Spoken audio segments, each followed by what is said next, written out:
Another point we need to talk about for building your own guitar is controlling the environment that you're working in.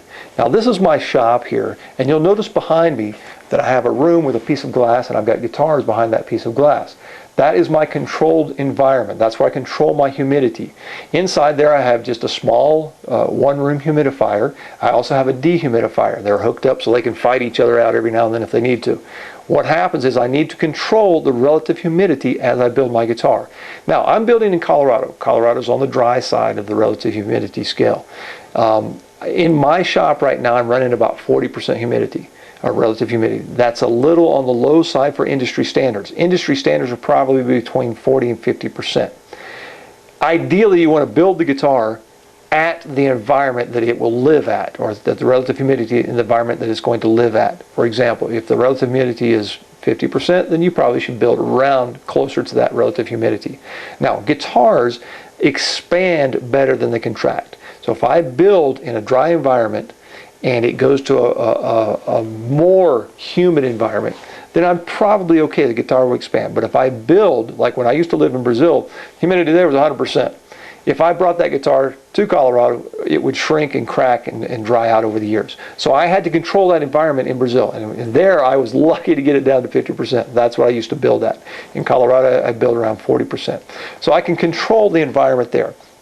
I have a go bar deck in that room as well. So if I have a guitar that's going to go to a humid environment, I will up the humidity in my controlled environment there and build at that relative humidity where I know that the guitar is going to live out. Now, obviously, I don't want to build at 100% humidity or 80% humidity. That's too much. You need to build somewhere between 40 and 50%. You know, in Colorado, sometimes it dips down to 35%. I'm usually okay.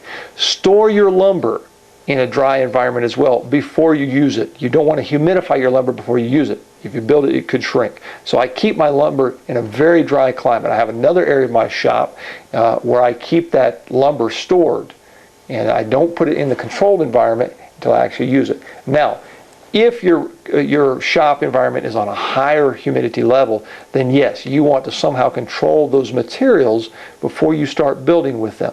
One time in Brazil, I had some materials that I did not put into my dehumidified room there before I started building. I put them back together. Luckily, I had embraced it and I had not put it on the guitar, but it shrunk and separated.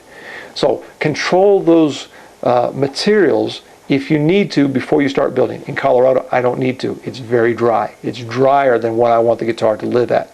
So I take my materials, begin working. As I'm working, I'm putting them in the controlled environment overnight. I work in my shop here. There's not any controlled environment per se in the shop, just in that room there. So I feel comfortable building in this the shop, and then at night or when I finish building, it always goes into the controlled environment there, which is about 40% relative humidity. So think about that. You'll avoid a lot of problems.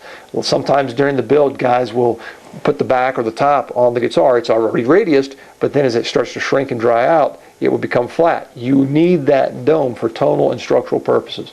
So think about relative humidity as you build.